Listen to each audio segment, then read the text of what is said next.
What up, everyone? How is your Tuesday going? Mine is fantastic. It's fantastic. I tell you what. So thank you for joining me on another Deep Thoughts. Today we're gonna just kind of get into a little casting debates and issues and things like that I've been listening to over other people's podcasts or streams or anything like that. Thought I'd just cover a couple characters and see what you guys thought about it. First things first, I want to thank my Patreons, Tyler and Zodrider. Man, we appreciate you. You really helped me to keep this thing going and justify me still being in this room and on the air or on the interwebs. Let's jump to the chat. Smash that like button if you haven't already. Thank you if you have. Let's see. Let me get in here. And let's see. What up, Nicotina? How's it going? I wonder if you're at work. Not sure. But yeah, Steve Kassan, best take Steve's in the house. Andy R, I'm here for the fire. Heck yeah. Well, hopefully we'll have some fire today. Anthony is not with us today, so if you're looking for Anthony, he may join us a little bit later. I didn't get a response back from him. Ray, hey, how you doing? Smash that like button. Thank you for that like button being smashed. South Cali, I hope you, like Nicotina, are not going to get caught at work listening to the stream.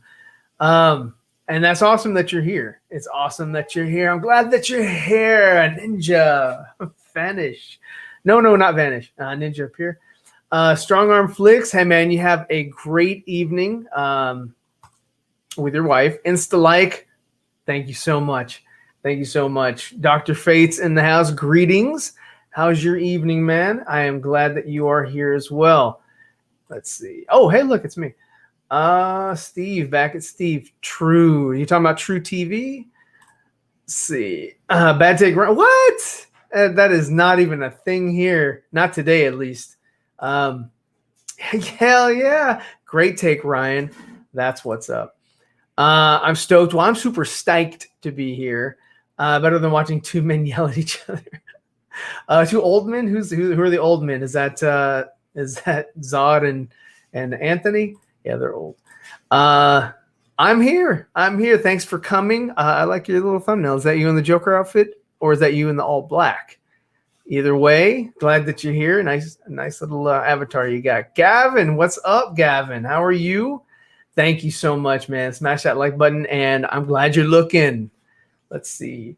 Nerdy in Many Ways is up in here. Well, I'm watching. For some reason, can't find a way to turn off. Well, that is the genius of my streams. I try to make it to where you can't look away. It's like a train wreck, but a beautiful train wreck.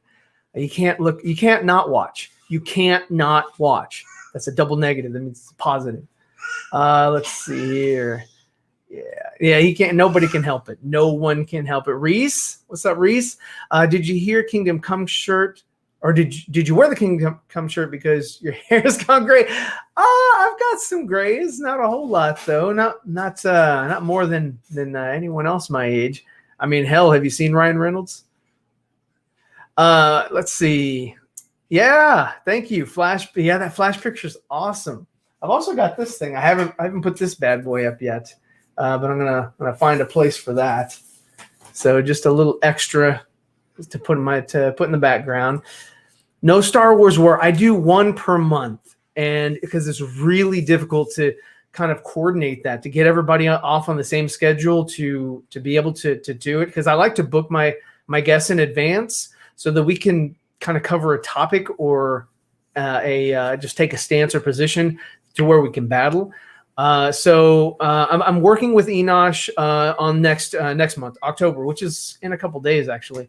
We are going to see what we can do for October, see what kind of cool topics or position the debate in a way to where there's no wiggle room, because if you watched the last one, which I know you guys have probably watched it, he was trying to find any way to get around, and he was finding little nuances for my rebuttals. only because he was so soured by the shackles that I put on him. Which I did not mind putting on Enosh at all. Yes, I liked weighing him down and destroying him in the debate, which I did. And he can't say anything because he's not here to object. Enosh, didn't think so. Let's see. Yeah, thanks. Oh, join. Yeah, man. Let me grab a link from here. Let me finish up a little bit, so don't jump in right away. I'm going to cover a couple things, then I'll have you jump in. Wait. What was that? So much blood everywhere, can't look away. Yeah, that's right. I'm not Ryan Reynolds. I'm a different Ryan. I'm a better Ryan. Ryan Reynolds has been too many damn superheroes. Can I get an amen? My God, he was. I don't even know what the guy is from Blade. He was in that. He was Green Lantern, of course. He was what do you call it? Deadpool, and a different version of Deadpool. What else has he been in? I don't know. He's just been in so many. Him and Digimon Aslu, he's also in a lot of movies. He's in Marvel and DC, jumps back and forth, plays multiple roles. Let's see.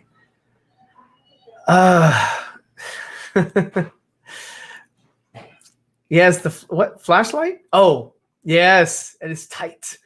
Yeah, so you've been watching Screen Rant. I guess anything to piss off Syl these days. I'm just joking.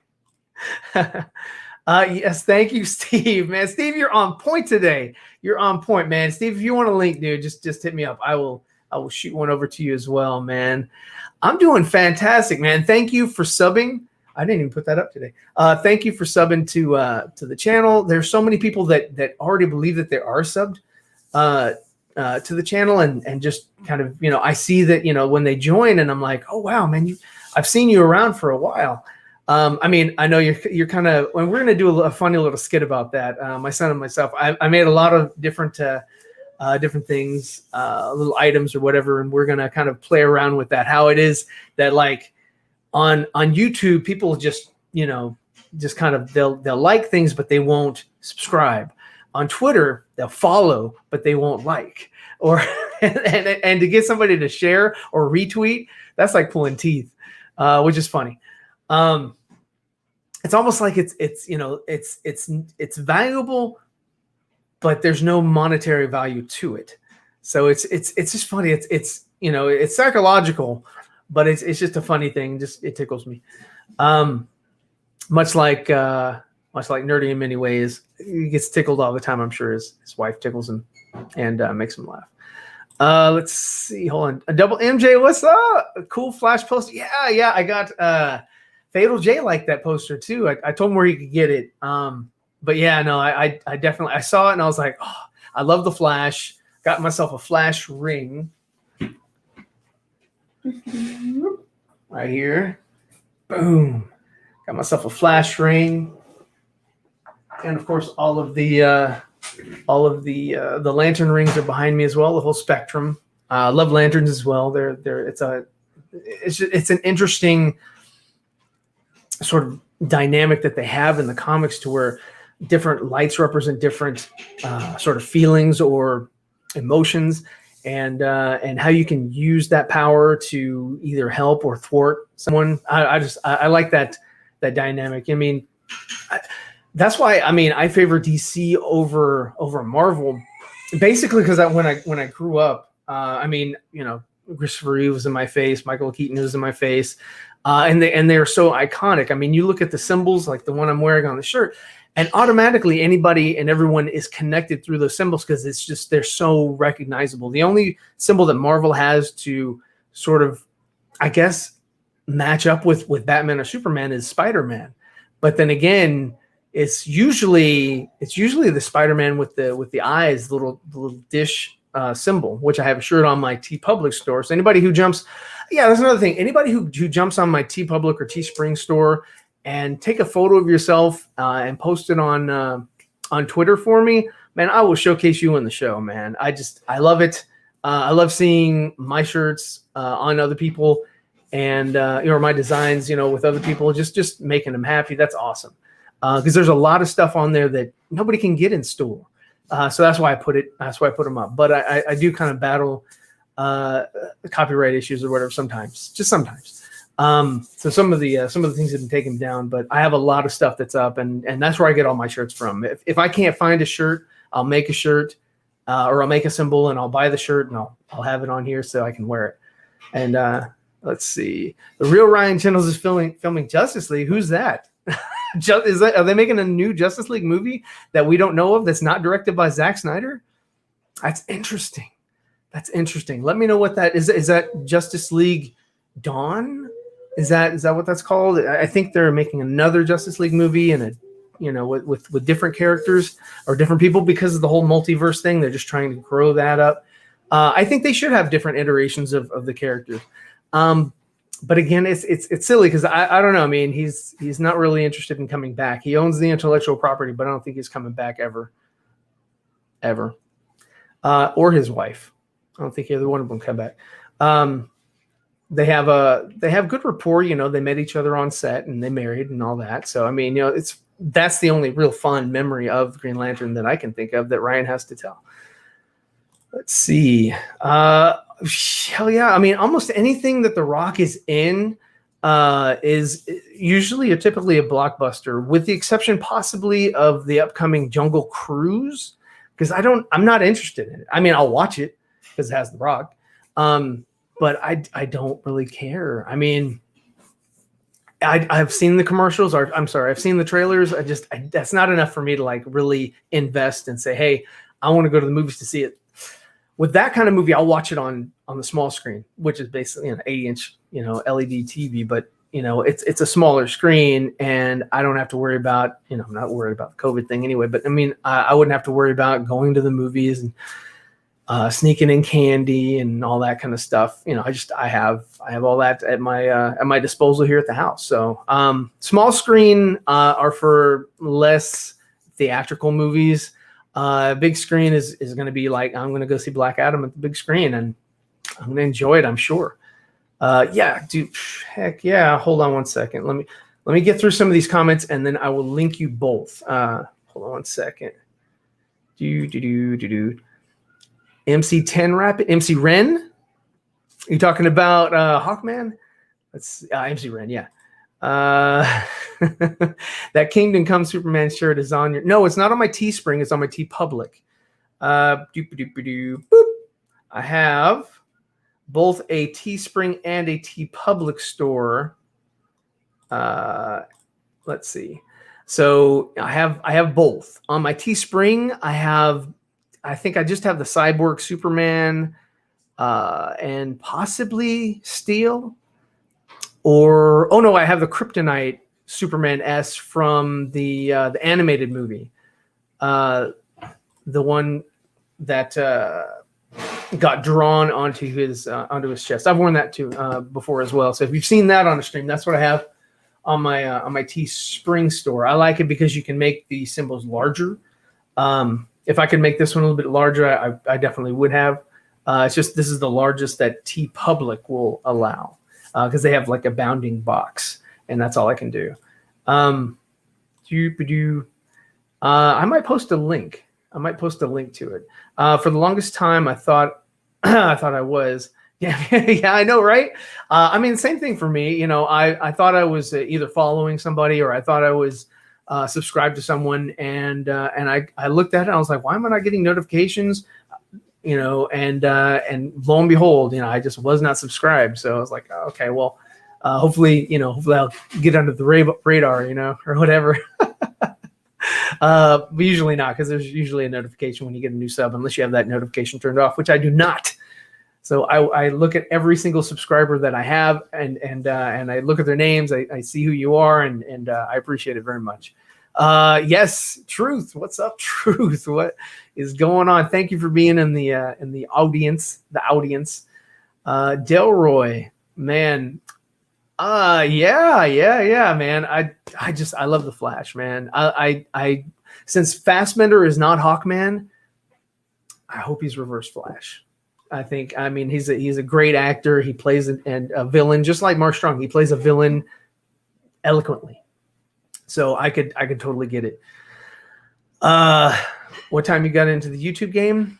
I got into it in 2009. And then I started doing reviews roughly around and I want to say 2016 or 2017. I think 2016. We were doing reviews on The Flash, and some of the movies. We're reviewing trailers and stuff like that, and it was going pretty good. We did it for a couple months, and then I went to the movie theater and saw Last Jedi after we did a speculation. We were so wrong.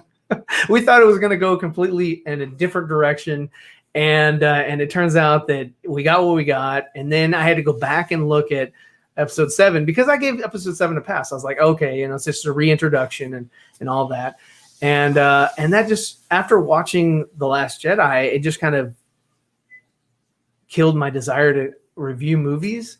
Because we got back home and we were discussing, and we're like, do you want to review it? And we're like, no, don't want to review it. We could have jumped on the bandwagon and we could have, come out with I don't want to say hate, but I mean, we could have come out with valid points. We have our old video that we redid this year of episode 7. Well, actually we have episode 9, episode 8, episode 7, because we were going backwards because we started doing it again right after episode 9. I was like, after episode 9, I was like, that's it. This thing is completed. I can talk about this. I have a well-rounded opinion of what happened on screen. I'm going to go ahead and give you the information, or the reasons why I thought the whole trilogy did not work. So we put those up, and then I got with Enosh and Dawson and Nicotina, and we were doing some funny callbacks to some of the old Star Wars movies, just sort of impersonation of all the little characters and the droids and all that, and kind of reinvigorated me a little bit because I was jaded for a while from Star Wars. I was like, I didn't care. I didn't hate it. I certainly didn't love it.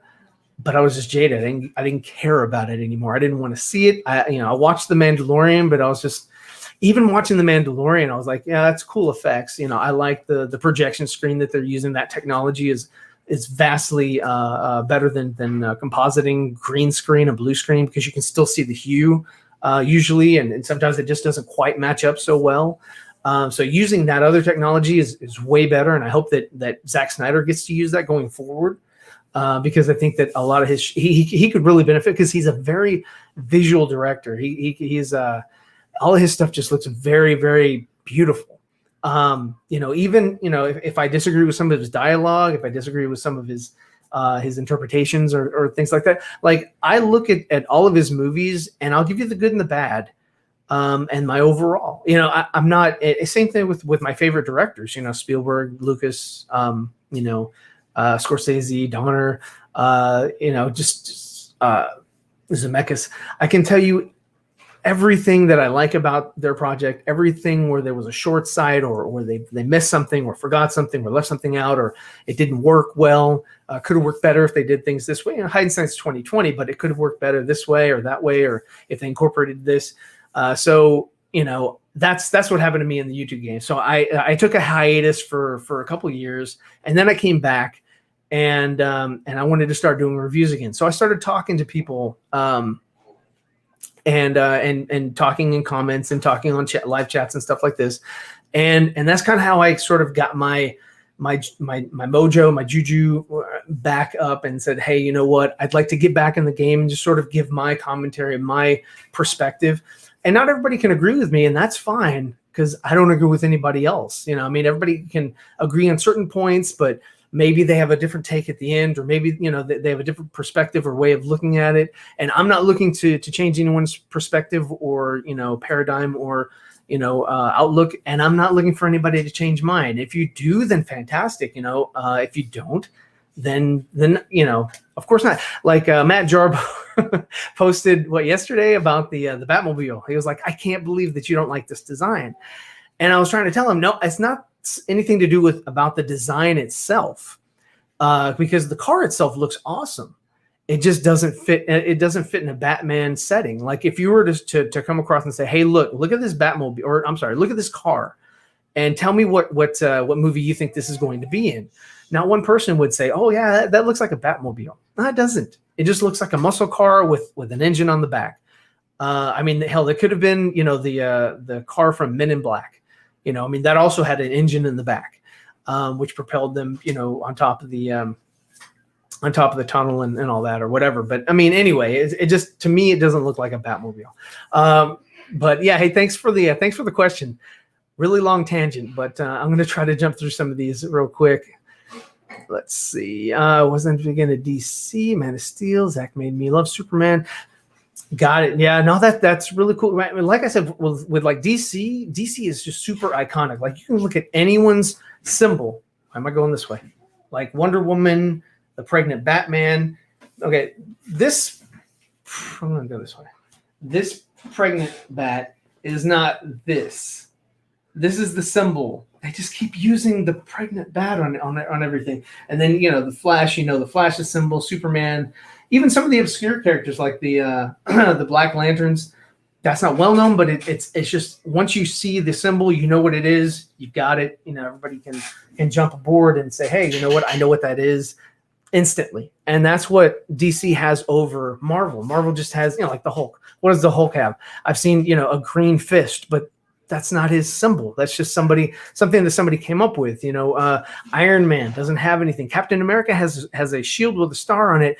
Very, very simplistic, but it's just red, white, and blue, and that's it. It doesn't really, it's nothing special or unique to the character, where you can say, oh, okay, yeah, that's this or that or whatever. A lot of their characters. The only one that really has one, I think, is Daredevil. It's just a DD.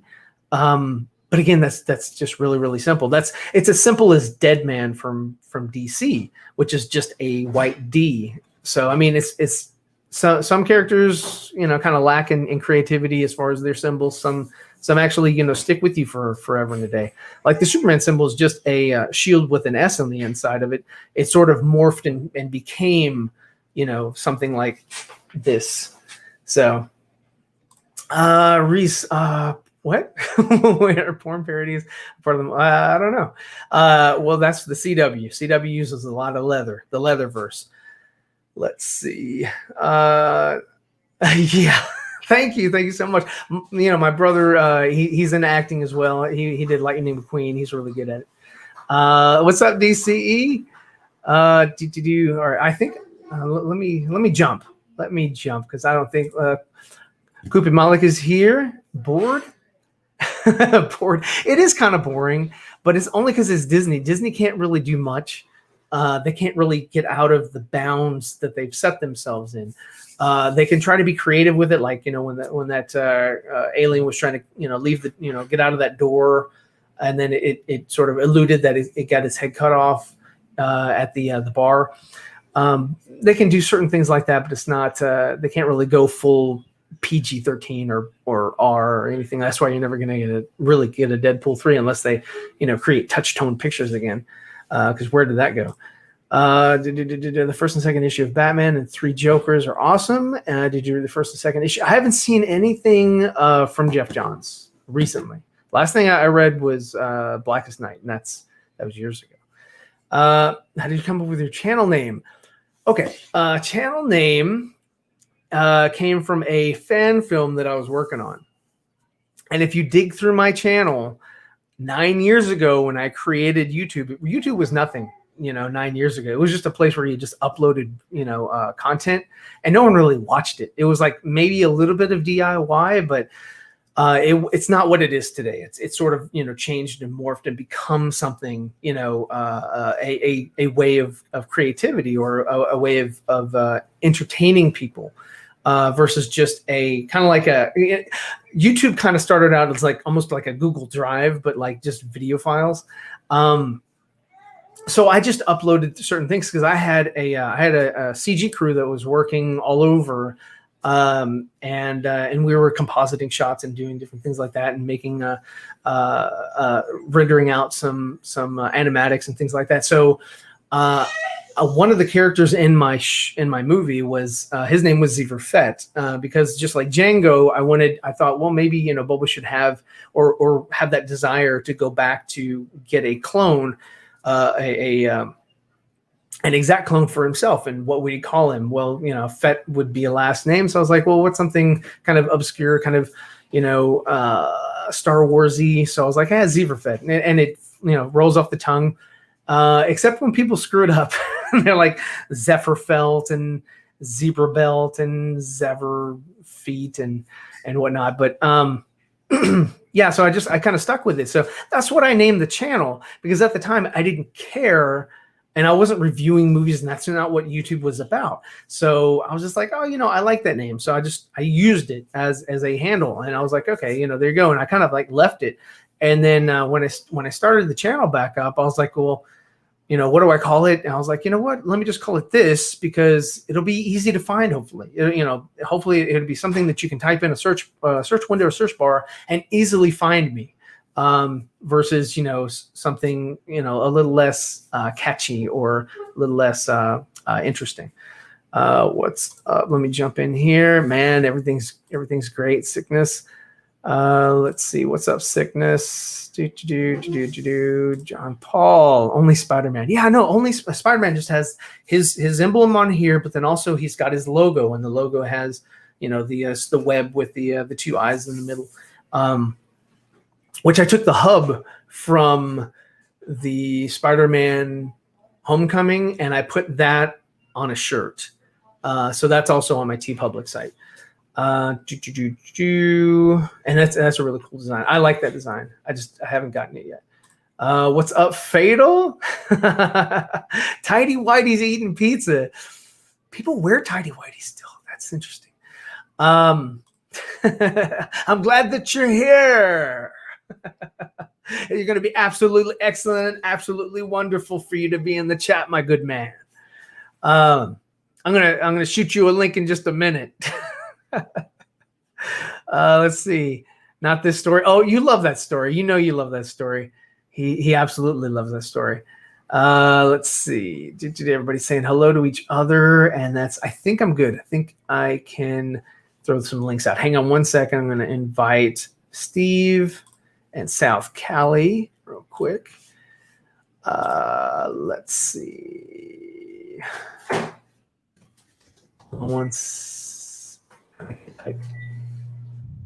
Yeah, there he is. All right. Oh, what? Boom. There you go. All right. You guys should have a link.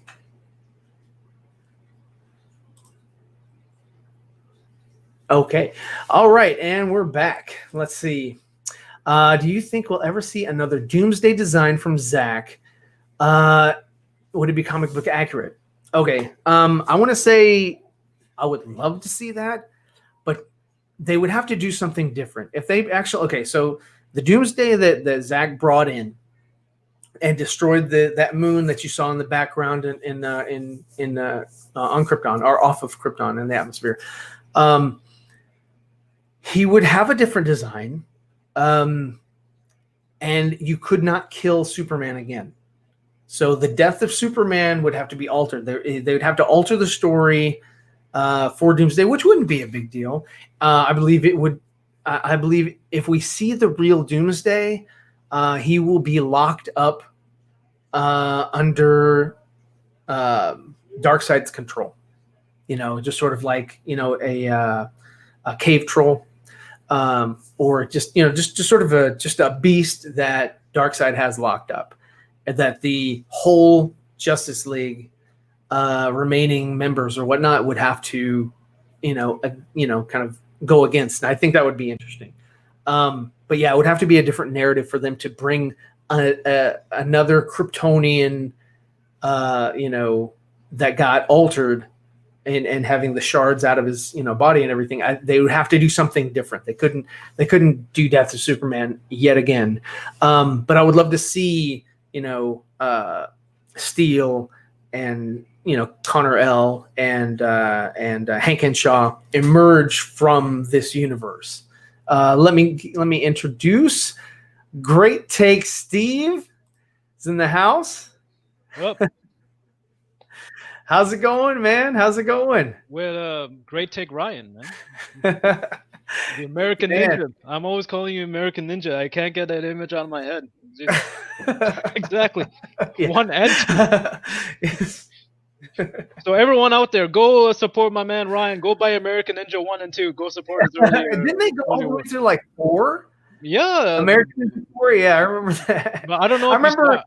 I don't remember if you start in 3 and 4. That's the thing. I remember 1 and 2. Yeah. Definitely. 1 and 2 were like. I mean, when I was a kid, that was like everybody was into ninjas, right? It was around the time where you had Big Trouble in Little China, and you had all of those dubbed movies. I used to go to my friend's house and just watch all of these dubbed martial arts movies, and then we'd go in the backyard and we'd act it out, and we'd do running flips and we thought we were something. Of course, we probably looked ridiculous. If somebody had a camera, we probably looked, just hilarious. But we thought, I mean, hell, getting out of the theater, watching Return of the Jedi, we'd all jump on our bikes and pretend we were on speeder bikes. And back then, it's a lot different. We had imagination because we had nothing. Like I feel like the more you give kids to work with, the less they use their own imagination to complete or fill in the blanks or create something that's not really there. I think the toys that they have today, I'm completely jealous of. I'm like, damn, we didn't have that back in the day. We didn't. Our toys didn't look like this. The opposable hands and articulation and everything. And you know what? I think about that and I'm like, you know what? Forget that. We had fantastic toys that didn't have to be, to scale or accurate or whatever. Mm-hmm. It worked because we made them work, What I would say is that, like, you're right. The toys today look amazing. Like, I just bought this new NECA has the new first Alien figures, and the articulation and the color and everything, it's exactly like the movie, and it's amazing if you look at these things. Yeah. But I cannot play with them. I don't want to play with them. I, just wanna, I would love to see somebody take their hot toys and go out in the yard and like get them in the ground and like just destroy them. It's like, why would you? But the thing, like with us, like when we were kids, is that even with the Transformers and especially with the He-Man figures, after you watch an episode, if you had your figures, you can play because they were built to play. Oh yeah, and I mean they had the goo. That you would that you would put on and the slime or whatever, and you could I mean, Star Wars figures, they lost their paint off of their faces and arms and legs or whatever because of the amount of, I don't want to say torture, but the amount of just play that we actually got, because we at that time, back in those days, we didn't care. I mean, your Hot Wheels looked horrible. That's why they have all these YouTube channels. Hang on one second. Let me bring another guest in. What's up, Jeff? Oh, hey, how are you doing? Pretty good, man. Glad you're here. We were talking about toys. Joker. Yeah. Jeffrey for Joker. And one more. We got a full house. Got a full deck. And we got Jeffrey. Here's the wild card. So wild card. But yeah, I mean, just like your Hot Wheels toys, you get done, or you look back on them, they were in your toy chest, running up next to, peeling the paint off of them, and they look horrendous. So you couldn't really sell them in a garage sale. You really couldn't do much with them other than maybe scrap them. And so, like I said, with some of these YouTube channels, they would take the toys, take them all apart, strip the paint, use an anvil and or maybe a small little ball peen hammer and just sort of fix all the dents, repaint it, and make it like new. And I mean, but because the way we treated toys, like you can't, like 30 years from now, you won't have somebody like restoring a Hot Toys because they're still going to be in pristine condition because they're they're not really made to Not even play. on They're the just box. made to, Like yeah, it's still in the yeah, box. Even the tape's on the box. It's not even open and shit. yeah. I know, right? It's like it's so funny. It's like you get toys, you're like, oh no, can't play with those. Yeah. So What are you why doing? buy You're it? taking it out of the box. So you don't understand. It'd be funny to take a DeLorean with like a handful of toys from today, take it back in time and give it to the kids back then and watch them just tear into the boxes. Like they don't care about the boxes. They rip them up. The boxes are halfway torn down. You know, they're pulling out the styrofoam. You know, I mean, do you know how many collectors would just like lose their mind? Like, oh my God, We give it to our kids self, right? You give it to ourselves when you were yeah. then. It's like, give me And that. just watch us destroy it. Like, you idiot kid. Wait a minute, that's me. This is worth something. I can't yell at myself. You want to know what I think about that whole thing? Really, for me, like I wouldn't tear it into the box. I would just kind of open it delicately, like you said. But if there's a toy and it's like playable for you to do like your own storyline, because really that's what I would like to do. I would really have like a Justice League and Transformers crossover, and would make that story work. Yeah. So in terms of Hot Toys, like you can collect them and all, but at least do something with them, because I would be making like two franchises come together in a weird, wacky way, but still somehow make it work. Yeah. Yeah, no, I definitely agree with you, man. I think You can definitely that do something toys with your Hot Toys. are You made can to be clean played them. with. You can clean the dust off your Hot Toys every like 3 weeks or so. Yeah, they need to make like a sword that has like a little feather duster on the end, so you just kind of yeah. That's what we need to patent, yo. That's what when the conventions come back, new from ZEEVERFETT and Yeah, you're right. Learn how to clean your toys. We can make a ZEEVERFETT commercial. There you go. sword dusters. we can make a commercial. Learn how to clean your Hot Toys with the new ZEEVERFETT sword duster. Like, don't you miss? You know, it'd be like the like one of those info commercials. Don't you miss playing with your toys? Well, you can again now. Hack now, and you can get your own feather duster fun. So let's see, man. So how are you guys doing tonight? What are you guys up to tonight? Nothing really. just moving in. So I'm glad to see that South Cali, you're not at work today, unlike Nicotina. So Well, I mean, I had work already, but I'm home now, so I'm just enjoying the rest of my day. You know? Awesome. Well, thanks for stopping by and enjoying your time here. Oh, thanks for having me. Yeah. So, what do you guys? My thumbnail had Hawkman in it, right? And I didn't have enough time to throw anything together, so I just grabbed an image, random image.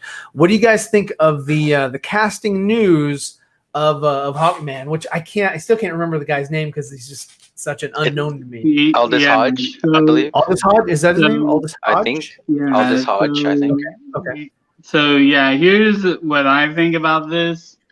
Like for me, like it's honestly straight up accurate in the comics, because if you do remember, because there are those people who say, why is Hawkman black and all that, and this is straight up facts. Like he, like in the Justice League animated series, he was Egyptian, and more in fact, he did have like a very dark skin tone.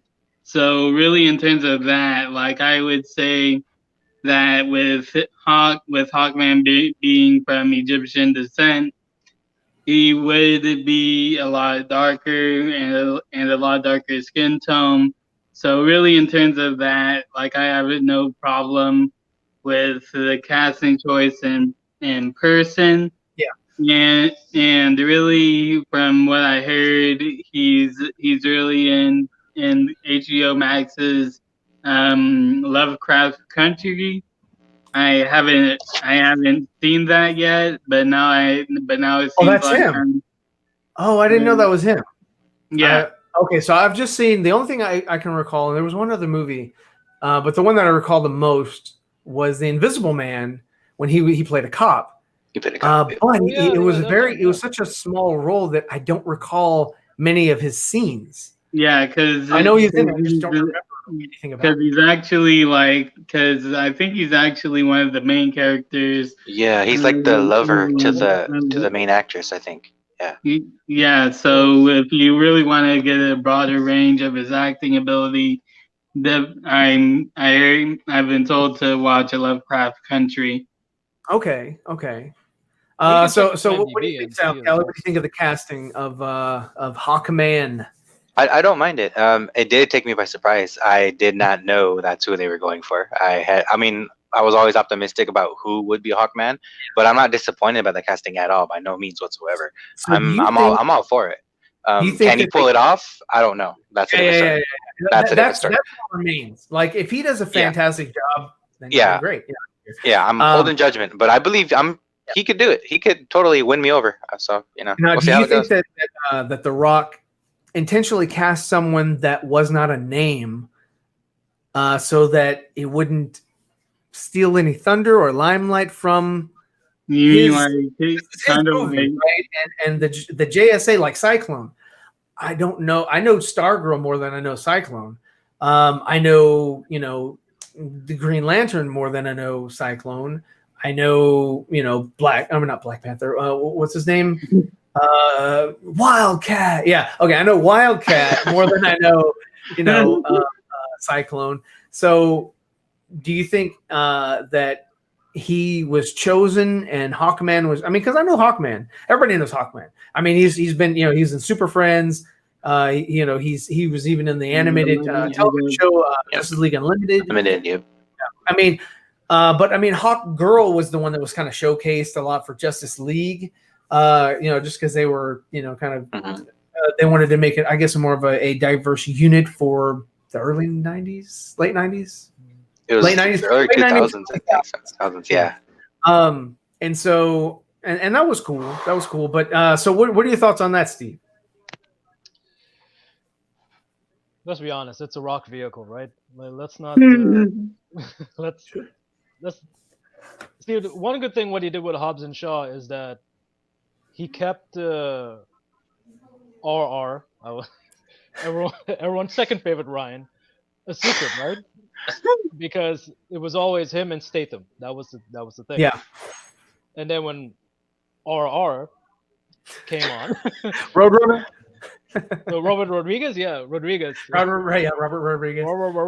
It was a shock. It's like, what? He's in this movie too? Yeah. So really for me, the most shocking thing was seeing Kevin Hart in there.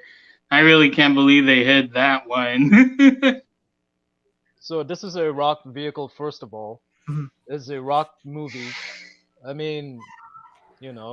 think that The Rock is going to outshine. Hell, even if Henry Cavill was in the movie, The Rock would outshine Henry Cavill.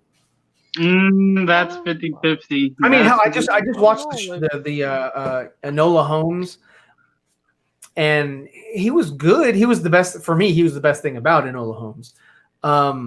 I find that with Henry Cavill, with all his filmography, like when he works with the right director, you get something out of him. Mm-hmm. When he's with with another director, sometimes you just get plain Henry Cavill.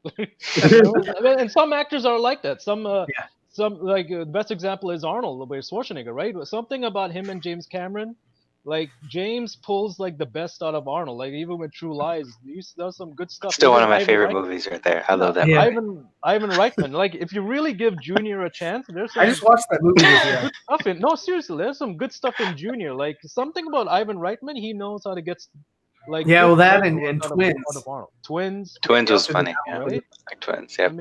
And also even Kindergarten Cop. Everyone remembers. Yeah. And in Kindergarten Cop, Jason, director of Ghostbusters Afterlife, was the kid that was making out with a little girl when they did the fire. And the killer, or not killer, the natural father that broke out of prison. Yeah. had gotten a little kid. But yeah. So it depends on who it is. Guy Ritchie can get something out of Henry. Definitely Zach can get something out of Henry, and Mhm. something about all these other guys. Like, you know what, Henry, just be charming, right? So, Mhm. Yeah. so in terms of like having all these other now, Aldous Hodge, like he's done some good work. He's done a lot of good like TV work and everything, but it's all about star power, right? It's like Yeah. if you go back to wrestling, like Rock, that it's him and there's Yeah. everyone else. You don't That's what you that's don't what I kind of oversell. thought Yeah, with Birds of Prey was that Margot Robbie did not have anybody in there to outshine her. She had Ewan McGregor, but his role wasn't big enough to outshine her and the other cast members. I mean, Rosie Perez, she was awesome back when like White Men Can't Jump, but I mean, because she was one of the hot actresses of that era, that time. She hasn't really done much since. That she was kind of brought back in to to the forefront. The other girl from Sky High, that's dating Ewan McGregor. She's not that huge of an actress. She would not outshine Margot Robbie. The little girl that played Batgirl wouldn't outshine her either. And even Smollett, the Black Canary lady, she didn't outshine her either. They all have their moments, right? And yeah, they all have their moments. And the best example is if you look at even all the Avengers movies, you don't outshine Robert Downey. Like, let's understand the pecking order here, right? So here with Black Adam, let's understand where it is. Right? Hold on. I mean, Hold on. like Captain America has the best story beats, but somehow the films always keep reminding you that RDJ is well, RDJ. That's because of Civil War, wait. right? He was supposed to have a smaller role in Civil War, and he negotiated more screen time because he wanted more screen time. They also did that whole thing where they were like, okay, we're gonna go, balls deep and make it a BVS type movie. So that and to your credit, Steve, that's exactly what they did with RDJ. I mean, he was on par with Captain America in that movie as far as star power. Even though it was a Captain America movie, might as well have just been Iron Man movie. Yeah. Well, and here's the thing for me, like you say, like this is really just interpretation, and I know that it's a really all in interpretation in terms of actors and opinions and all that. And for me, I gotta say, honestly, to me, Robert Downey Jr. was really kind of the weakest one of the main Avengers cast. Because for me, the main two guys that really have that star power for me was Chris Evans, Mark Ruffalo, and Chris Hemsworth. Because really, for me, with Chris. So hold on, Jeff. You're saying Mark Ruffalo holds more weight than RDJ on screen? Yes, on screen to me, he has. But is that a personal preference though, or just because really for me, like that's the thing. Like the first movie of Avengers, Robert Downey Jr. was like pretty good. He wasn't trying that much, but then I started to see that he was like trying way too hard to be very cocky, and you could really see that for me with Endgame, for example, where he was basically going on that little tirade about throwing so many jokes and with it trying to be too funny. But for me, with how Chris Evans and really Mark Ruffalo and how they were doing their characters, they really were just trying to be themselves, but not in the sense of like I'm the funny Hulk or hey I'm the funny Thor sort of way. But again, you're going by like we got to look at it as a general sense, right? Not by again for me, all the Avengers, Captain America is my favorite out of the entire this franchise, and to me, I found he has the best story beats and the best out of all of them. But let's not forget that none of this would have been possible if Iron Man, without Iron Man, right? Wasn't Without successful. Robert Yeah. Downey, yeah, Yeah, Robert Downey's like, main performance Mhm. and his Yeah. character of being this wise ass and being the total opposite of what Christian Bale and Nolan did, like back then, right? Because there was Yeah. those two, and Yeah. there was a And- dynamic shift. And I get what you're saying, but like I said at the beginning, before I explained why, I was just going on on we have a difference in opinions, and really, like, I have seen and I have seen, like, I'm a huge Robert Downey Jr. fan. Like, I Oh, loved now you're him. sounding like John Campea. I loved it. No, yeah, I am. But this is the thing, like you said, like with how Henry Cavill is the best brought out with his act, and with certain directors, and how Arnold Schwarzenegger is best brought out with James Cameron. Mhm. To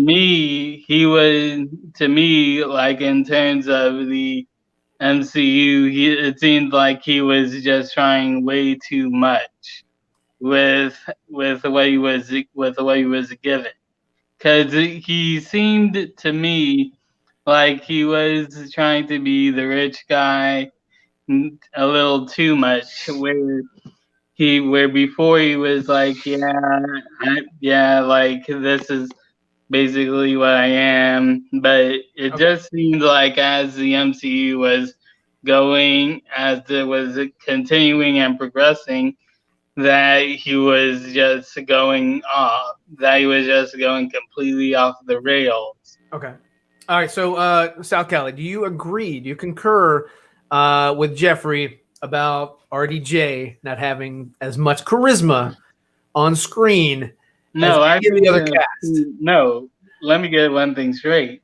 I said he seemed like he had too much charisma. Too much charisma. Yes. So they should have lessened his character, his performances, his screen time. Yes. Okay. Well, what do you think about that?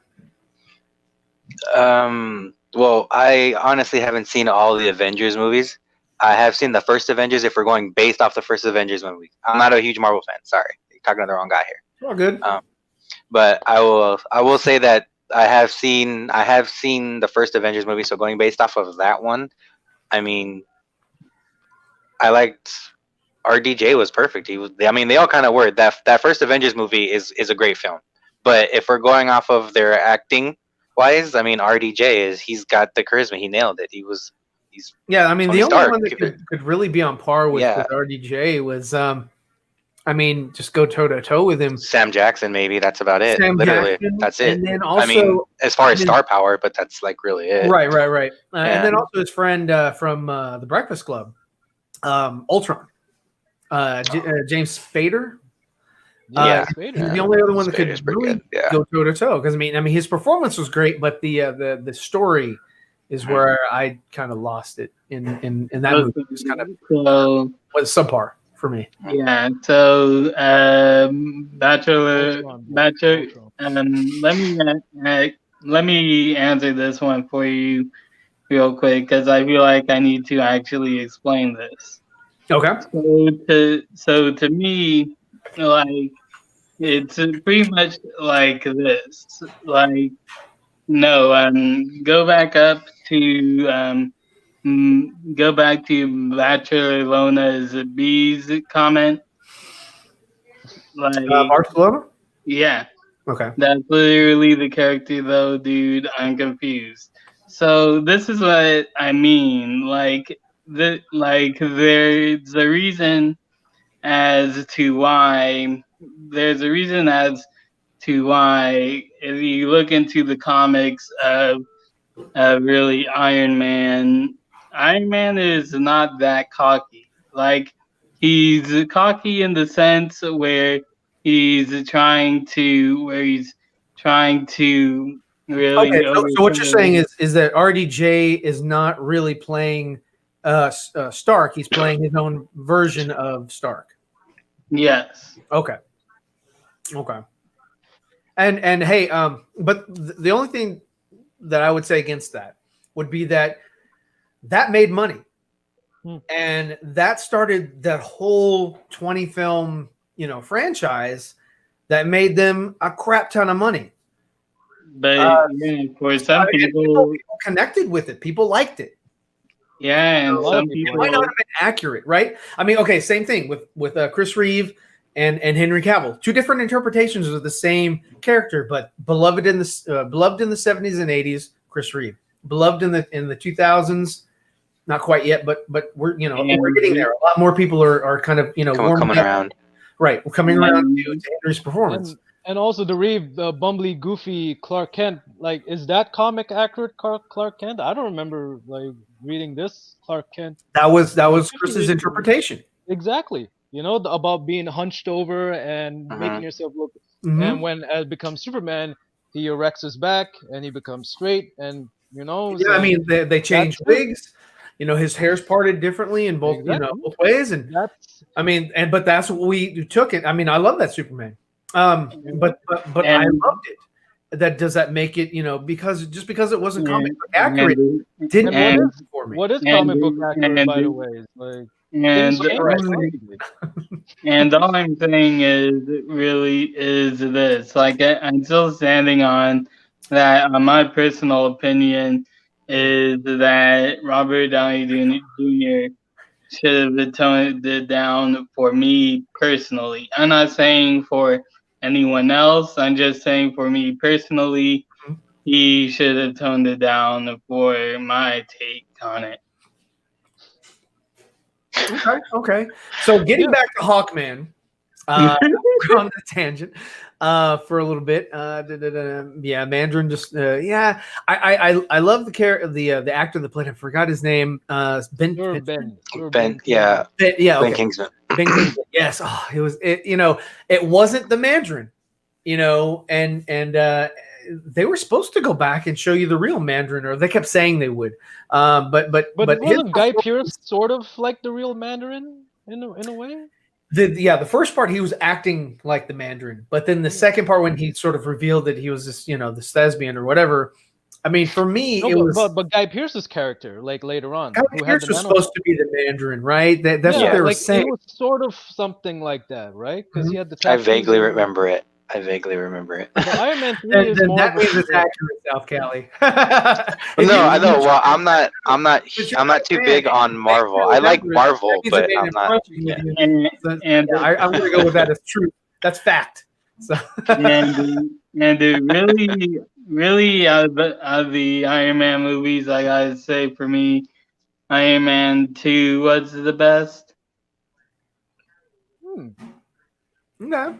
That's what I mean, hey, I like the second Captain America film. I thought that was far. I mean, I liked the first Avenger, but I loved Winter Soldier. I thought that movie was not. What's that? That was before Disney. That had to have been before Disney. That was right. That was right. I think that was Disney's. Like, it could have been like Disney. I think that could have been like the first one. Right there. I think it was like right there. Right. I think. I looked it up earlier. I mean, not today, of course, but I mean, anyway, going back to Hawkman, what do you think of this guy? Oh, oops. He's not in the JSA. My mistake. He's in Zack Snyder's Justice League. That guy. Yeah. So here's what Hawkman used to look like, right? Yes. So you had Smallville in interpretation on the left of your screen, and the leathered up Leatherverse CW on the right of the screen, with more of a Wolverine type helmet. And he just sort of looks, I don't know. He kind of reminds me of a little bit of Arrow, a little bit of Robin Hood, with a dirty wings. The weapon looks more like Robin Hood. Yeah. So what do y'all think of that character? I mean, did you like this interpretation of Hawkman? Honestly, for me personally, like, I didn't like either interpretation. Okay. But for me, it's like, you know what? Third time's a charm. Like, All right, Steve. This is comic book accurate. What are your thoughts? This is from Smallville, right? This is Smallville. Yeah, this is the Smallville. Well, considering the budget at the time, I guess it looks okay. Yeah, I was gonna Okay. say that for Like, what they're going are we for on the like show. talking about the looks or Yeah, I'm just the talking way? about just aesthetics. Well, as I mean, how oh, about as the now look, this is yeah, way better. This as, I like this a as lot. the look, then yeah. it just looks like he's wearing Huggies. This looks Look like at his look at his midsection. It looks like it's like okay, we need to cover that up. this looks like almost like a TV version of the Hawkman from Flash Gordon, right? Right, right. The guy that played Boss Nass, what is his name? He was that was fantastic. It was like he was so vivid. Brian Blessed, right? Yes, yes, from Brian Black Blessed. Adder too. Yeah. Yeah. That's my man. Love that That's my character, man. man. He's Him a and great. Timothy He's a Dalton great went person. at it in that movie. It's like, yo, that's a hype movie. If you want a really pulpy comic book movie that is really outrageous, but you love it because it's so outrageous, Flash Gordon, Flash Gordon's the one. Flash Gordon's the one. right? Yeah, it's very funny, very good movie.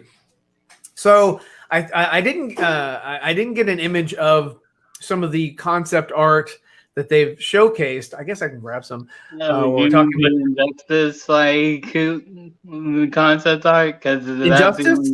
Oh no! They had concept art for Fandom. Everything that they did in Fandom was from had to get approved, and I'm sure that they had concept art to give Boss Logic for his rendering. His animation, right? Yeah. Yeah. It was animation. It was animation. Yeah. But it was really good. It was a great presentation. I'm curious. What do you think about, again, JSA only having 4 members? Do you think that this is the incarnation of the JSA, or do you think that they've been the JSA for a while, and it's just sort of having to deal, because Black Adam comes from beyond. I hope, or years prior to. So I hope that what was I going to say? Hold on, Jeff. I hope that Black Adam happens in the past. He gets entombed or something, and then someone in the present day unleashes him, and the JSA of that time has to deal with it. So what I'm saying is do you think that they are already the JSA? They have an established order, or do you think that they're just heroes that come together and form an allegiance? For me, like you said, 4 is kind of like a very, very small number. So for me, I would like to get. I think it might go the BVS route, where you had the first incarnation of the Trinity for the first time, where Black Adam would be going in at a tirade, and it would really kind of be like I think it will be about the first hour would probably be about the fall of man. Okay. And really a more aspect on that. Then of course he does get entombed, and then does break out of that tomb somehow, possibly from a dude who was exploring the tombs of Egypt or somewhere, and then something basically does happen where Black Adam does go on a tirade, I think the casting of this is very key, where first Hawkman was revealed as, and who was going to be cast as him. I think he is going to be the first person to kind of fight Black Adam and then fall. And then that's going to be the lead up to the first 4 members of the Justice Society. Okay, Steve, thoughts? I'm really interested in like how they play the timelines. Is like, as you mentioned, and also what Jeffrey said about like what periods in time in this universe is Black Adam in? Is Hawkman in the beginning when he does get his powers in Egypt? And does Atom Smasher come in like prior to? Because the way I see this entire theatrical DCU narrative is that it's either after um Clark enters Earth or before that. For it. So it depends like where in Then the it has timeline. to be. Then it also has to be before. But in that aspect, it also has to be before Wonder Woman. It also has to be before World War I because that's Mhm. when Wonder Woman takes place. Yeah, but she's on a different continent. I don't think that she would travel to But Egypt. the impact No, is no, Clark you, the entering Earth, right? That's the main impact. That's the pivotal moment. If we were to look at this whole DC like narrative Mhm. of this theatrical run, it's either prior to Clark entering and after Clark Hmm. entering, right? Because I remember like it's what Zach said is that Superman opens up the world of DC, and in Correct. BVS, the whole talk about the metahumans and everything. Now, Superman emerging brings all these other metahumans out to say they're no longer in hiding, right? Like Hmm. Wonder Woman comes out and everything as such. Batman is no Right, longer a right. myth. But she did exist prior Yes, to he his existed, arrival. but not as a whole, Hmm. right? In some sense. yeah. So it depends. So maybe there is different time periods for Black Adam. Yeah, And that would be interesting to see. Yeah. because Digimon Aslu, was he called the Wizard? Was he just the Yeah, Wizard? the wizard. Yeah, just the Um, wizard.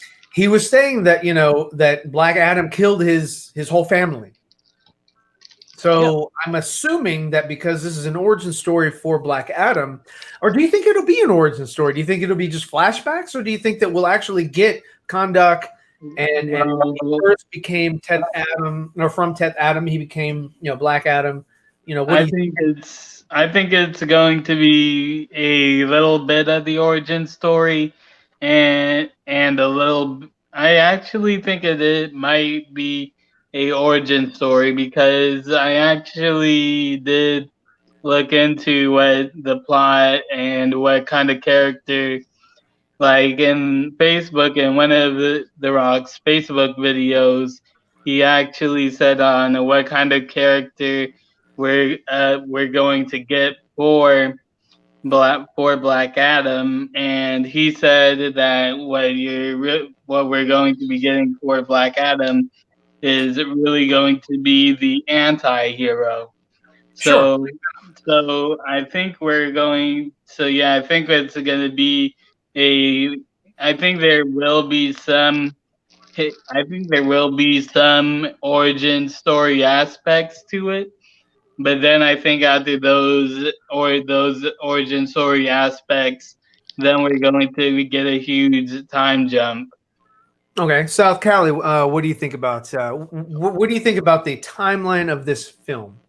Well, I gotta go after this, so I'll make my piece. Oh They man, could yeah, go yeah. in a they could Sure. go in a number of routes. I'll say this: they're probably gonna do a decent origin story to some degree. I mean, they have to. Like, it's never been done before. There's no way The Rock doesn't, give Black Adam an origin story.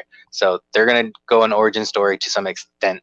Then, as far as what will happen, like if they go with the time jump or if they go with as far as the JSA, whether they've been together or whether it's like the Black Adam being their first actual threat, and then that's why they come together. It could be something along those lines. Who knows how they want to take the story? But that's kind of like how I feel like there's definitely going to be some form of an origin story. There has to be. So I appreciate you guys. Thank you for having me. But yeah, I gotta go. Oh man, all right. Well, hey, I appreciate you dropping in. Yeah, thank you Yeah, guys. Yeah, man. Hey, thanks for your thoughts. And yeah. hey, everybody, where can they find you on Twitter? Twitter, it's a Dark Knights fan, all one word. But you can probably find me as well as South Cali Guy 87 too. So it's in there. All right, man. Have a Thank good you guys. night. Thanks for having me. Appreciate it. Good to have you. Yep. But yeah, I'm gonna go too. I gotta go eat and I watch it. I hear And you. I hear you. I appreciate you coming by, Jeff. Man, I appreciate anything I can get from the Watchtower. Anytime. Enjoy your meal. Okay. Later. Later. Man, we gotta eat. Hey, you guys are dropping like flies. Only the strong survive. You know, hey, I had it planned that way anyway, so I was like, yeah, I can only have you guys on for so long. Yeah, that's true. But yeah, no. So somebody had mentioned. Let me go back up. Somebody had mentioned. I think it was Gavin. Yes. Okay. I do believe that we're going to see Hawkman die at least once, possibly twice. So what I mean by that is that in the past, in Kahndaq, he would die. Then he would get reincarnated in present day as someone else and discover that he's Hawkman. Or maybe he's already discovered that he's Hawkman. But I think we're going to get two different Hawkmen. I think we're going to get this actor here is going to play one, and then another actor is going to play another one. Because I mean, I don't like reincarnation if it's the same actor. You know, I think it's better if it's and it makes it more of it. You know, because I mean, you've got so many people that kind of come together and you know, I want to say procreate, make another baby or whatever, and it's they marry different people or they get with other people or whatever, and it's not going to be, you're not going to look the same, you know. Centuries later, you're not, you know, I'm not going to have somebody looking like this because my kids are going to go off and you know, find who they like or whatever it is. So the only thing that really keeps, because you know, there can only be one. Yes, Highlander. Is that as long as the character is the same, as long as, you know, the virtues, the attributes, you know, the cadence, the way that this person speaks or whatever, you know, you understand. Oh wow, yeah, that's I get it. That's Cantor Hall, you know, just like, you know, who he was centuries ago. I can see that character still emoting through this actor. So I think that's cool. But if they go the cheap route and just be like, yeah, we're just going to give you a different haircut, buddy, you know, I'm okay with it. I can live with it, but I just don't think it's best for the story, for the character, for the narrative. Your thoughts on that? Or it could just be the, you know, when Rock says, "Oh, these are the members of the JSA," that could just be him, you know, again promoting the movie and promoting who the characters are in this movie. It doesn't mean that these events actually happen. Yeah. Doesn't mean that maybe the JSA is these are just buzzwords, right? Like we gotta, as much as like all this news excites us, as much as all this news like tickles our fancy and what if it sucks? Up, you know, it's like we still gotta remember, it's like this is their job. This is their job to promote and say, come see my movie. This is what's going to happen. Oh yeah. When Black Adam goes against the Justice League, watch out, Batman. You know, Superman or Batman's dead already, you know, after Zack Snyder's Justice League. So how is he going to fight him? So watch out, Wonder Woman. Watch out, Aquaman, because Black Adam's coming. Oh, wow, this is great. So yeah. That's I mean, it's great that they have so much coming out. You know, the Flash movie and it's sort of like, you know, they're sort of getting back into the swing of things. You know, greasing the engine, getting ready to, you know, to dive into something further. You know, and I wish them nothing but success. You know, I hope that, you know, what they come up with is narratively great, you know, is acted out correctly or is acted out in a way that is very, you know, palatable for their audience. And then it garners, you know, just new properties and different things to, you know, I love that we're getting more than Batman and Superman. Yeah. Those are my favorite characters, but I'm like, come on, guys, y'all can't take a chance on a different character, you know? Yeah, exactly. Yeah. So with Aquaman, Shazam, Wonder Woman, I'm so glad that they came up with those. You know, I'm so glad that they released something other than those three, you know, or those two rather, and that we're going to be getting more. And Green Lantern, even though, you know, the RR movie was not good, it you know, it lacked in a lot of different places, but I mean, I give them accolades for at least trying a different character. How can they show Hawkman and Hawkgirl if it's not going to show Black Adam's origins? Well, we don't know. But this is the story that they're telling, right? It's not. That's all we have to understand as well. This is the story that, and we don't know whose point of view we're getting. It could be that we're not following the JSA. It could be that we're following Black Adam, and the JSA just kind of come in, and sort of disrupt things every now and again, and he thwarts them, or does whatever he needs to do, kills off one of them or whatever, and continues on with his narrative. And we're following the Rock story the whole time. It could be that Rock killing Hawkman back in Egypt time, ancient Egypt times, that would be the ultimate sin, as to say, no, he's not the champion we chose. So well, not only is he going to kill them, but Digimon also said he killed his brothers and sisters. Yeah, exactly. So he's killed a lot of people. He's so yeah. I mean, so he's been wanting to do something with Henry, and they both have the same casting director. Do you think, just like Shazam, Henry will show up at the end? Now is a bigger possibility because it's all the same house. I mean, well, this is New Line. Right? This is New Line Cinema, which is also under the umbrella. But it's also a Garcia main $7 production, right? Yes. And here it is. Where is New Line? Hold on one second. Let me take the comment off. It might be under that. New Line. Where's it? Yeah, right there on top of the R and the N. Yeah. So yes, they own it. Mm-hmm. But also the main producing house is $7. So $7 also produced Shazam. Yes. While they were filming here in Toronto, Danny was on set, Rock was on set, because they're the main producers, right? Yeah. And Hiram, those are the three overseeing everything to making sure Shazam moves the right way. So now Black Adam, that's obviously the bigger IP because it is The Rock, right?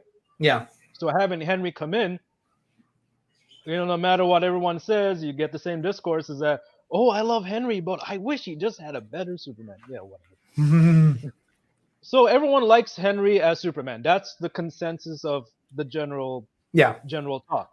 So Henry is Superman, so it makes business sense wise, right? So Henry and that's the bigger matchup, Henry and Rock, not. Oh yeah, he's the right now. Like even The Rock was saying, the pyramid is going to shift. That right now, Superman is at the top of the pyramid. And he wants to, sort of just like in wrestling terms or whatever, he wants to go attack. Exactly. The king, the king of the castle. So yeah, I completely agree that that's his end goal. He wants to see that, and then after that, if anything happens, he may jump in, he may pop in here and there or whatever, just to sort of keep that narrative going. I don't know how much The Rock wants to dive into this. That would be a good Superman sequel. I mean, or a second Superman solo film. Yeah. If it was Rock as the main villain. It could be. It could. I mean, everybody's like, "Oh yeah, Brainiac," and I'm like, it could be Brainiac, but Brainiac just seems to be like I did an illustration. I put it on Twitter. Yeah, I saw all the different Superman villains, and I was like, dude, you haven't touched on a lot of these villains. Yeah, it's not just Brainiac and Darkseid, and that's it. There's other, Doomsday, but there's also other villains that some lesser known, some more known. But also just think about it, right? The next Superman solo film was with Henry Cavill, directed by let's put a name, J.J. Abrams, just for fun. And the second build actor is Dwayne Johnson as Black Adam, where these two go at it. I mean, dude, that is a surefire win financially. Think of the money. China's going to explode with this, right? Come on. Yeah. And as you said, they'll give their rice money away, right? So. Yeah. I mean, whatever they use as currency, they will give. So all the yen that's going to generate for having Rock in another Superman. Because you know what? I mean, solo film. You really hit on something because I didn't think about that. I thought, okay, Henry's been in a Shazam movie. Well, not Henry, but Superman has been in a Shazam movie. The Rock wants him to battle, he wants to battle Black Adam with Superman. The first Black Adam, is dealing with ancient history and then also JSA history, which is, I don't know how far back they would go because, they're using current time, current situation. It would make a lot of sense for the Man of Steel 2 to involve Black Adam versus Black Adam 2 to have Superman. It just makes sense money wise. Like, oh yeah, yes. I mean, come on. Yeah, definitely. I think that's their end game, man. I think you cracked it right there. Would you want to see would you want to see in the Black Adam 2 or Justice League Batman versus Black Adam? He did call out Black Adam on Fandom, but he did call out Batman at Fandom, but I just think he did that out of reverence to the character because I just don't see Ben Affleck going up against Black Adam. Not alone. Not alone. I'm sorry, Batman's a cool character, but he cannot stand up to something like that alone. I don't care how much planning you do. He would have to enlist another magic user or something. He'd have to have something. Steve, on to something. Remember the Boss Logic poster with Black Adam fighting Superman? Plus, Henry Cavill and The Rock have the same. Well, it's the same casting manager. Yeah, I mean the same representation. Danny Garcia. So she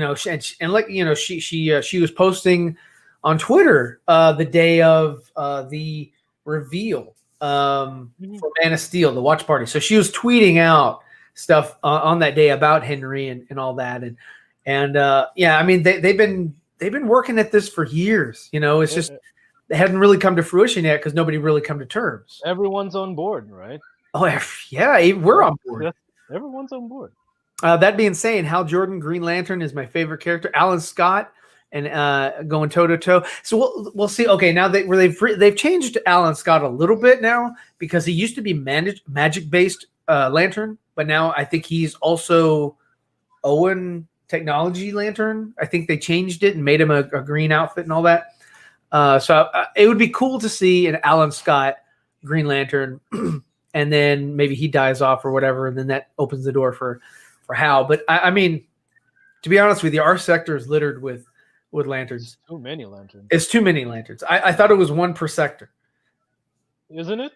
It should be. Yeah, the only way that you can get around that is if you promote Hal Jordan to what is that other lantern? Alpha Lantern.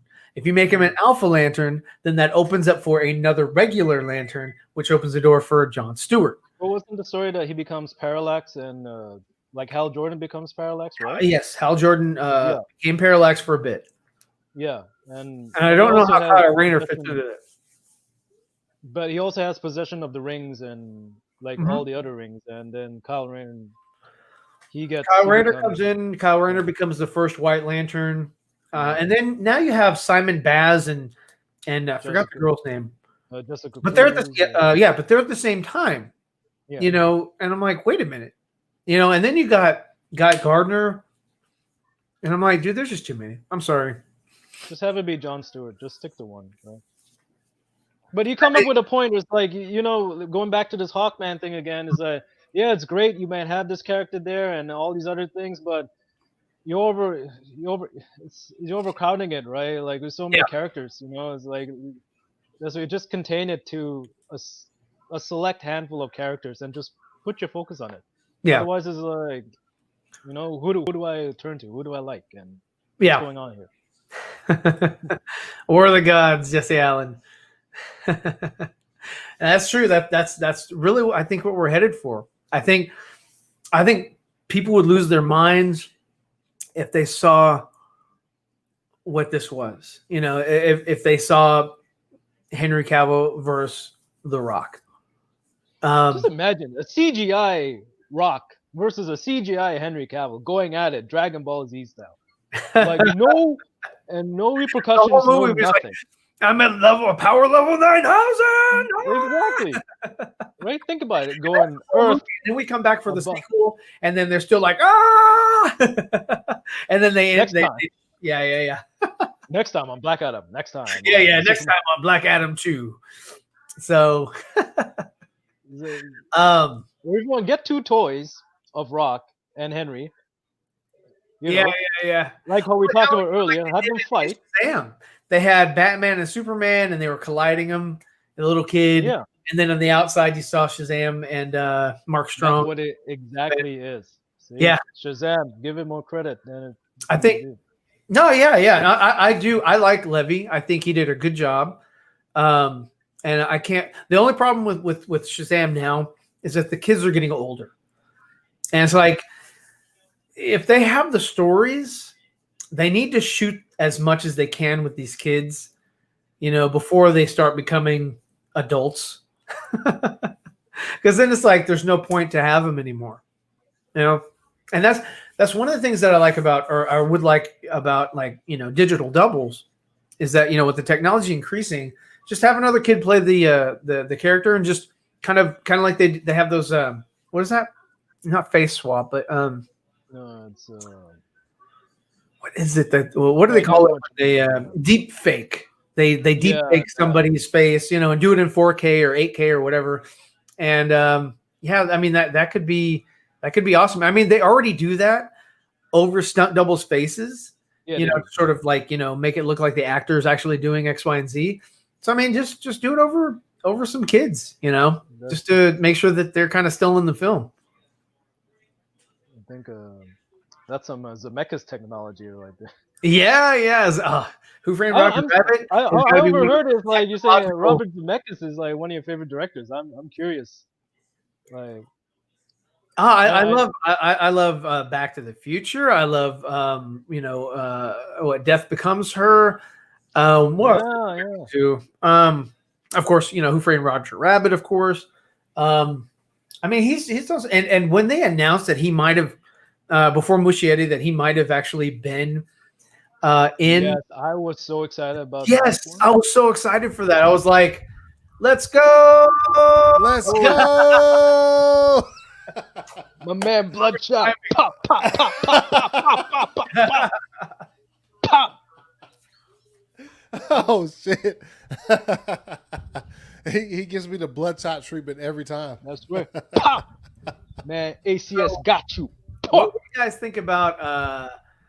No, still we're not promoting. Coffee Dave. Coffee Dave. Dang it.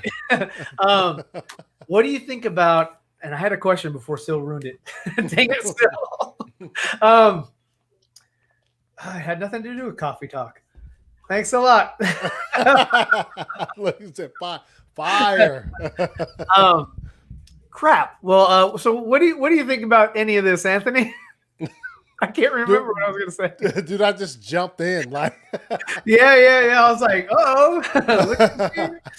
So smash that like button and throw the fire out for this guy. Here we go. We got some fire.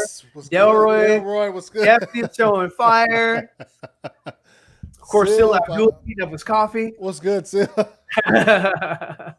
No, do not waste your time. That level of entertainment is not necessary. That's all it is. Those are good in sound bites. Those debates. You're lucky. They don't do elections and stuff like that in Canada, right? Y'all are still under the Queen. No. We do have elections. It's again. It's just like with you guys. It's the best comedy hour on television. I mean, all you're watching the best actors in the nation. I mean, you're honestly watching comedy. Like, you don't need to write. You cannot write this stuff. I mean, or either comedy / what's the like some type of rap battle? Is that? That's exactly. Oh yeah.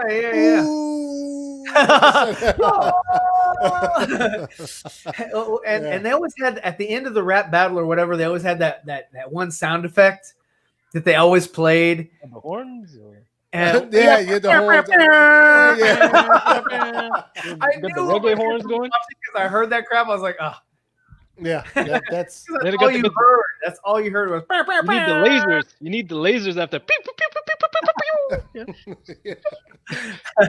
So man, so what do you think? Okay, great question for Anthony. Then, what do you Okay. think about The Rock being in Man of Steel 2?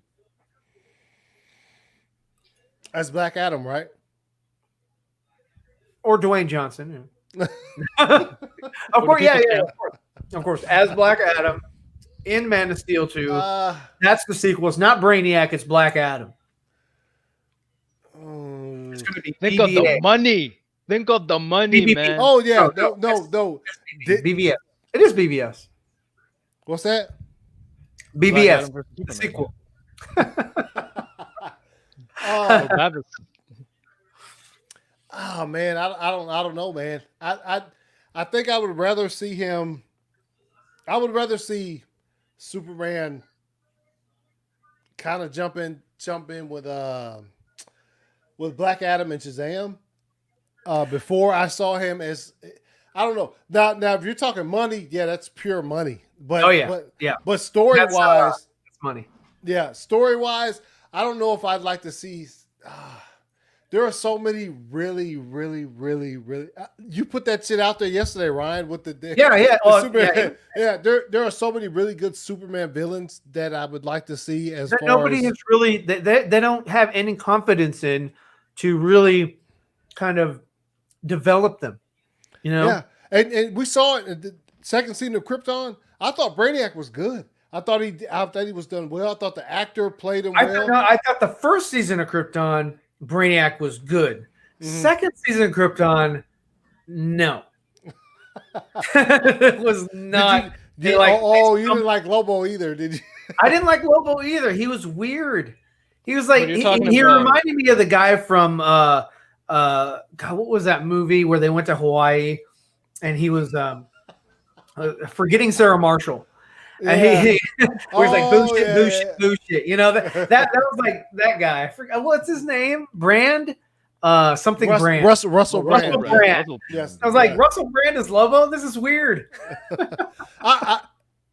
I liked Lobo in the second season. I thought he was pretty good at Krypton. But yeah, no. Hold on. I got something for you then. No, I thought look, I love both seasons of Krypton, but like you're saying, like nah.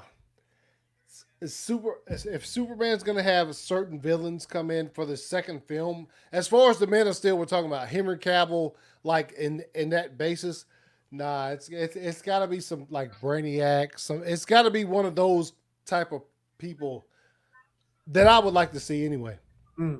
But you can develop something for the next Superman film. though. Oh yeah, for sure. Like this would be a great time. Like you already have, again, you have The Rock. There's no need to do anything. No. So Yeah. you just have him, just have The Rock, just advertise The Rock versus Superman, that Mhm. alone, right? But during that time, you can start your Metallo, you can start your Brainiac, you can even, Yeah. who knows, bring in someone else, right? So Krypton was dope. His first season was dope. The second season wasn't so much. I couldn't even get through the second season. Oh, couldn't do it. You tripping, right? I couldn't do it. After the Yo. Lobo episode, I was like, I'm done. I'm done. So I Ryan, I can imagine you up? thought when they cut his arm off and it was when so I can imagine you thought all the Lobo shit was just weird to you. It was. I preferred. I didn't like the Man of Steel cartoon, but I preferred that Lobo to the one from Krypton. I thought it was pretty good, man. I thought like the attitude was pretty. I thought it was pretty good. Yeah, I liked it. Did So you how see was- Krypton season 2, Steve? I need to watch this show. But how was Lobo on? Like, what's his character like on? Because to me, Lobo is such a weird character. You got an alien biker, right? I mean, in comics and cartoons, okay, this works. Yeah. But you're Well, he bringing it to didn't live start action, off as a motorcycle. That's kind of what it's developed into. yeah, because, it's developed. That's yeah. Because what he started off with was more like he's a bounty hunter, right? he's a bounty hunter, yes. Yeah. And that's awesome. I love the premise. Yeah. But he started off, he was writing something, but it was more angular and sort of, and just had there's just more angles to it. It didn't look like a motorcycle. It was this thing that he rode. And then later on, they just kind of like, well, we're gonna make him look more like a biker. So then they changed that ride into, like a what do you call those motorcycles that have the long, choppers, right? Yeah, chopper. Yes. Chopper. Yeah, chopper. Yeah. So they made it a little bit more like that, which kind of takes away from the alienness of it, even though yes, it does float or it does hover or whatever. But it definitely makes it look more earthbound. It makes it look more like, oh, well, you got that, we have things like that, except they have tires on them. It's the same damn thing, just floats. So, but yeah, that's what I thought about that. Jody versus Enosh. I could care less. I wouldn't want to see it because are they still fighting? No, I don't think so. I think they're done. And what's funny is like they're like eating each other, over there on like that guy Lewis and was the other guy Signor. They're like eating each other out, What? They were What? what? Oh, not that. No, come on, get your mind out of the gutter. I got you. Right. No, Oh my gosh! they had some news. I was watching. Like I was a bunch watching. of bears going at it. Oh, Yeah, okay, like a bunch of bears. They were just eating away at each other, picking at each other, really. And so they were talking about how like, the 70,000, or 70 million was the numbers, and they were like, I told you it was, it's fake. They're liars, liars, liars, and all this other crap, whatever. And so, I was like, that's not the damn story. The story right there is you spent $70 million on a one-off. No, you didn't. You spent $70 million on a continuation of a franchise. Yeah. You invested. You didn't just pay him off to be like, here's 70,000. Please stop your narrative, and find a different way to end your movie. Or you spend 70 million on the original 5-arc story. I don't know if they're doing that. I know they're continuing it. I know they're continuing. I don't know if they're going with the 5-arc story, because I know that Justice League, this movie here, I think he shot some elements of the second one. Yeah.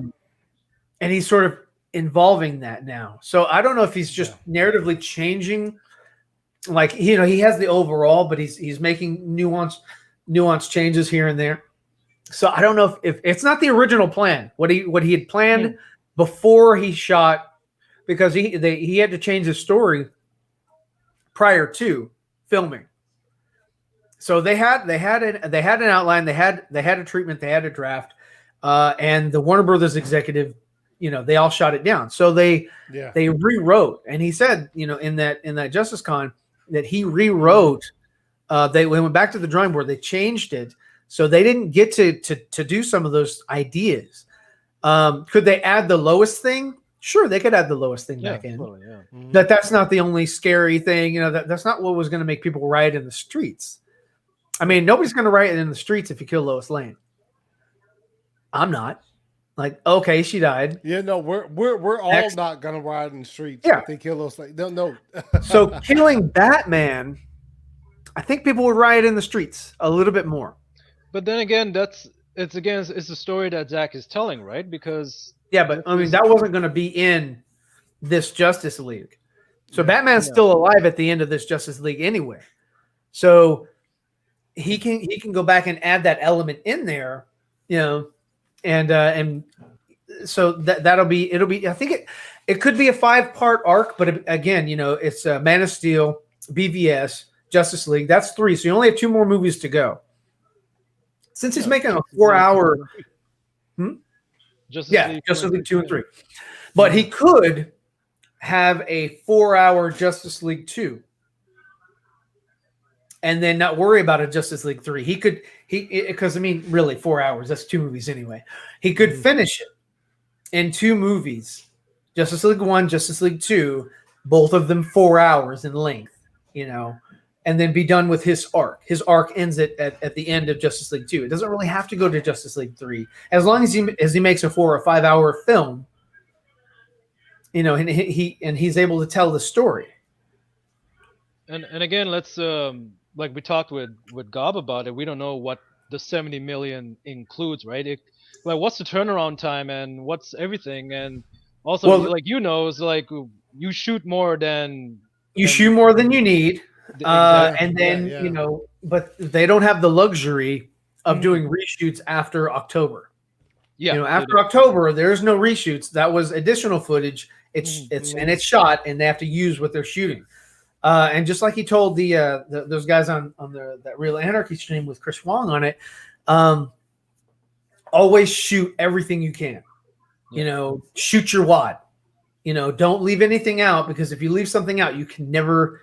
Or not never. You more than likely won't be able to go back and complete that or change. The Bloodshot knows this. You shoot all your bullets, get all them targets, pop, pop, pop, pop. What's good, DC? But it could be also like all the production houses as well. Like how many VFX shots like totally needs to be completed, and how many VFX pieces too, right? They don't know because of the COVID thing. And they're getting tested every 2 weeks. I think it's either every 2 weeks or every 3 weeks. They have to get retested so that they can, you know, still be on par with going and the cast and crew and, you know, everybody there, you know, can perform as normal. And so they don't know if that's still going to happen, or if there's going to be some sort of, you know, crazy lockdown or pandemic, you know, reemergence or whatever that happens, and they have to reclose and then kind of put it off. So that's why they're not giving any, you know, we don't know if it's first quarter, second quarter, third quarter, fourth quarter, 2021. It's still a hopeful thing because of this, you know, nobody can really gauge when this, you know, when you're going to have a sense of normalcy, you know? So after they get it in the can, then they can say, okay, we know that the VFX house that we're going to work with can have, or, you know, we're going to have a deadline of this. And then because they're going to have a deadline of this, they'll say, okay, beyond that, here's the date. Here's the street date. We can run with that. And then so we will get a street date, I would say November or December of this year. I doubt we're going to get it in October, because they'll have to evaluate what they've got. Yeah. And also let's think about if you're going to film during COVID, whatever stages California is in at. Okay, let's just say they get the entire cast in a bubble for a month. Now, if you look at like with all the NBA teams in Orlando, right? How much does it cost for, let's say, the entire bubble for, let's say the Lakers, right? You got to add in housing, you got to add in entertainment, you got to add in food.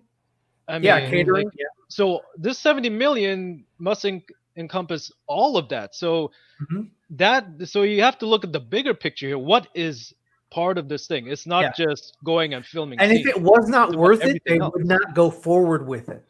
If they didn't see they were monetarily going to get more or stand to gain more, it's like if you're a person that goes to gamble, you're not going to go and sit at a craps table. You're not going to go sit at a blackjack table and be like, okay, I'm here to lose, you know, and just, you go with the intention of saying, I've got this much money to invest in, and I'm going to put it on the line, and I hope to get a return, you know, and that's what these guys are doing. They hope to get a return. So that's why May 20th was the key moment, because you saw all the handles put in Zack Snyder's Justice League, HBO Max, Warner Media, Warner Brothers, the fucking Suicide Squad, Batman v Superman, that reactivated again.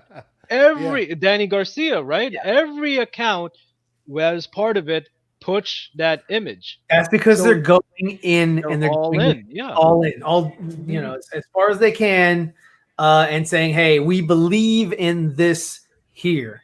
And, you know, and that's why, you know, it's up to, you know, you guys, as well as us, as well as the people watching. We're the grassroots of this whole thing. Like, there are so many people that don't understand what this is, and they don't understand what's going on. And so they're like, you know, running around, oh, they're rebooting, oh, they're doing this. You know what? I wouldn't be surprised if they start throwing around, you know, the next Superman, the next Wonder Woman, the next, you know, whoever's being cast for these different movies, but that doesn't have any impact on Henry, Gal, Ben. These characters are still, it's synonymous. We're going to have a lot to choose from. We're going to have a lot of different story arcs, story threads, iterations, costumes, everything. It's going to work in tandem. It's going to work in tangent. It's going to work apart as well. Like, you don't have to watch Zach's movies if you don't like them. You don't have to watch, these other movies that they're going to come out with if they don't look interesting or intriguing, because you have different people have different tastes and different wants, desires, whatever. So you're going to have a lot of whatever it is that you want. You're going to have your fill. Yeah. And that's what I'm hoping. Ding. Is that time? Did y'all hear ding? I did. That's a Swanson's Hungry Man. Like, it's yeah. No, but Ryan, you make a good point. Like, everybody watching now, everybody making a comment, we're the ones who made this moment. Like, we're the ones who make them to put that on May 20th. Like, think about it. Like, in BVS, the Capitol bombing, right? That's the turning point of the movie. Yeah. May 20th is the turning point of this entire movement. Yeah. You can't go back, because so now it is our responsibility to show that once that happened, like, we have to make this investment real. Yeah. Like, we have to, like, this is our investment too. Right. So I mean, it opened up even for the Ayer cut. That's why David Ayer went dark. He was steadily dropping breadcrumbs, and then something happened during the summer. He stopped doing that. They were working on Steppenwolf, and you saw that they were working on Steppenwolf. All that kind of went silence. Why? You're going to find out. So that's right, man. Ayer cut is coming. It's a done deal. Yeah, Deborah Snyder said they're working closely with a director right now. That director's David. Director's Ryan, man. We're going to get that fan film out. Right, they're making his movie. You're going to see Steve on screen for the first time in your life. Well, in Suicide Squad, you'll see him front and center. Yeah. You'll see me as the infantry walking back. When Will Smith says, what are we, some kind of Suicide Squad? And then right, brother. Push Will Smith out of the way and just kind of look like, Steve right there. Yeah, he's like, Suicide Squad. I'm playing what Anthony did in real life. That's the truth. There you go. You could probably see me like in a spec when Katana comes into the helicopter when they go leave, like in the back. You could probably pick me out in that whole line of infantry. We did a huge one of the last shots David did was he aligned us like in a V, so that, and the helicopter went up and he was in the it was one of the last shots of the day. Yeah. And he got the camera out and he made sure he wanted to get the entire all the extras who were infantry, because I'll never forget it. The moment we stepped on set, the two advisors came on and said, guys, whatever, we're going to run through drills to make sure you get this shit right, because David has the utmost respect for all the servicemen. Right. Don't mess it up. So we ran through drills and we ran through like going in line and everything as such, because even if the tiniest thing was off, no, I can't have that. Everything's got to be precise. So that was to have respect for David, for David's respect for everyone. So we spent all the time to get that right, even if knowing that you'll probably just see a blur of us, but just to have that respect of it. And that's the main reason, like, I kept it, even though you may never see me in Ayer's cut, but you probably will see my friends, is just to see say that, because I see David work, man. It's like I saw firsthand that David put his all in this movie. And that's the thing, you're fighting what you fought for Zach, you got to fight with David too. Now, as Ryan said, just because you don't say anything doesn't mean things aren't happening. Yeah. If you say a lot, things really aren't happening because you're just talking about it. Yeah, no, I agree. I mean, his tax collector movie came out. I saw that, and that was roughly around the time again when he went radio silent. He promoted his film, and he did the press, for that as well. But then after that, it was kind of done. I kind of liked the tax collector. There were some things I didn't like about it, which it's all movies. I didn't think that George Lopez's head looked real. Man, Lopez is a legend, man. What's up, Amshri? Hey. Yep. So, but yeah, no. Let's see. Yeah, it's awesome. I mean, just like Steve said, even if it's something ancillary, just in the background, there are different things that people look for, and somebody who like Anthony, he might be looking at that and saying, oh yeah, everybody looks good except Steven looks like he's a little off. Yeah, that's not how we do it, man. Yeah. that's not how you put your load out. That's not how you hold your rifle. Yeah. It's like you don't hold it like this. You hold it down like this. Yeah. It's like, why are your fingers on the trigger, man? Yeah. You really can't be on the trigger. Safety first. Safety. What's going on? He's like Steve. No one skips. I know. It's like, you ruined the entire thing, man. You ruined it. Oh man. Well, I do want to thank you guys for coming on. I'm going to go ahead and close us out. I appreciate both of you guys for coming on here, sharing your thoughts, man. It was very enriching. It always makes for me for a more enriching conversation. Yes. I want to remind everybody that you can check out my Teespring and my TeePublic store. They have awesome shirts like this. And then also, I'm doing my campaign. Because I was wearing it for the jersey. If you haven't seen it, which if you've seen the channel, you probably have. It's the jersey. I own the jersey. Yeah, you definitely do. I do post everybody on here, and I've sold more than 30 of these, but I still so far only have like 5 or 6 pictures. So if you submit your picture in, I will showcase you. You will get to see yourself on screen. Look at this guy. Look at that blood fire guy. Blood fire. That's dangerous right there. And damn. Oh yeah, there you go. Yeah, there you go. DC extended in the house. My man's DC. And then it was even shouted out, retweeted by the man himself, Ray Fisher. So yeah, he sees that you guys have got these shirts, and like I said, I'm gonna make a montage, and I'm gonna send this over to him so he can see each and every one of you and see everybody that supported him. So I think it's I get zero money for this, man. If you don't know, all proceeds go to AFSP.org. I just put this out there because during this battle that he has with Warner Brothers and not Warner Max,